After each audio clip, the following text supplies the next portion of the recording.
Hi అండి, నమస్తే. Welcome to sweety lifestyle. ఈరోజు టేస్టీ రెసిపీ వచ్చేసి ఎగ్ ఆమ్లెట్ అండి. ఇది టేస్టీగా ఎలా తయారు చేసుకోవాలో చూసేద్దాము. దీనికోసం అయితే ముందుగా ఇలా ఒక గిన్నెని తీసుకోవాలి. గిన్నెలోకి ఇక్కడ నేను 4 దాకా గుడ్లు తీసుకున్నానండి. ఈ విధంగా కొట్టి వేసుకోవాలి.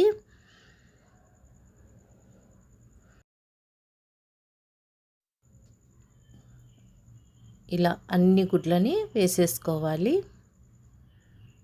తర్వాత పసుపు 1/2 టేబుల్ స్పూన్ యాడ్ చేసుకోవాలి. అలాగే సరిపడా సాల్ట్ చూసుకొని వేసుకోవాలి. అలాగే కారం 1/2 టేబుల్ స్పూన్ యాడ్ చేస్తున్నానండి. మీరు తినే స్పైసీని బట్టి యాడ్ చేసుకోవాలి. అంతా బాగా కలిసే విధంగా మిక్స్ చేసుకోవాలండి. ఇప్పుడు పచ్చిమిర్చి ఒక 2 చిన్నగా కట్ చేసుకొని యాడ్ చేస్తున్నాను అనమాట. పచ్చిమిర్చి కూడా మీ టేస్ట్ని బట్టి యాడ్ చేసుకోండి, మీరు తినే కారాన్ని బట్టి. తర్వాత ఒక 3 ఉల్లిపాయలని ఈ విధంగా చిన్నగా కట్ చేసుకొని యాడ్ చేసుకోవాలండి. ఉల్లిపాయలు కొద్దిగా ఎక్కువగా వేసుకుంటే టేస్ట్ బాగుంటుంది. తర్వాత కొత్తిమీర యాడ్ చేసుకోవాలి. యాడ్ చేసుకొని అంత బాగా మిక్స్ చేసుకోవాలండి.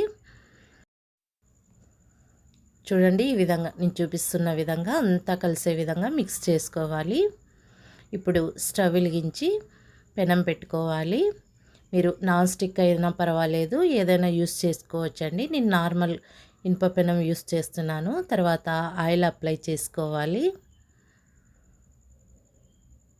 స్టవ్ని మీడియం ఫ్లేమ్ మీద ఉంచుకొని వేడి చేసుకోవాలండి. తర్వాత ఇప్పుడు ఆమ్లెట్ వేసేసుకోవాలి.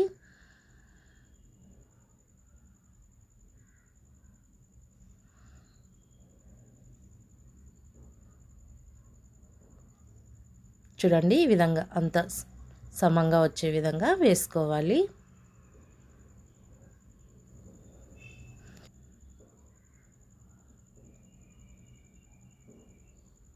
చూడండి, ఈ విధంగా అంతా సమంగా వేసుకున్న తర్వాత స్టవ్ని మీడియం ఫ్లేమ్ మీద ఉంచుకొని ఈ ఆమ్లెట్ని ప్రిపేర్ చేసుకోవాలి. లేదంటే హై ఫ్లేమ్లో ఉంచామంటే తొందరగా మాడిపోతుందండి.